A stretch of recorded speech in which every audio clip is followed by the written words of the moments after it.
आज मी बनवला होता कडुलिंबाच्या पानांपासून साबण. म्हटलं तुमच्यासोबत पण ते शेअर करूया. पिअर्स साबण घेतला होता एक, त्याला गरम करायचं म्हणजे पूर्ण वितळून द्यायचं. इकडे एक कडुलिंबाच्या पानांची पेस्ट करून घेतली होती, थोडंसं पाणी टाकून मिक्सरमधून. हे अशा पद्धतीने पूर्ण मेल्ट करून द्यायचं ते पिअर्स. आपण साबण जो घेतो छोटा मोठा कोणताही घ्यायचा. मी मोठा घेतला होता, एक मोठी वडी घेतली होती साबणाची. पूर्णपणे अशी विरघळून दिली ना, म्हणजे त्याच्यात कोणत्याही प्रकारच्या गुठळ्या नाही ठेवायच्या. मग त्याच्यात आपण जी पेस्ट केली होती कडुलिंबाच्या पानांची ती त्याच्यात टाकून पुन्हा मिक्स करून घ्यायचं. ॲक्च्युली कडुलिंबाच्या पानांचं साबण बनवलं आणि अंगाला लावलं की खूप छान म्हणजे फ्रेशनेस वाटतो आणि म्हणजे खाज वगैरे येते, त्याच्यासाठी पण ते खूप छान असतं.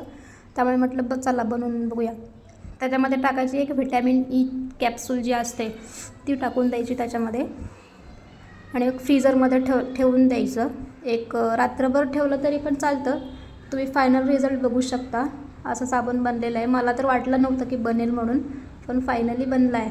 तुम्ही पण एकदा नक्की बनवून बघा. खूप छान आहे, कोणतंही केमिकल नाही, काय नाही.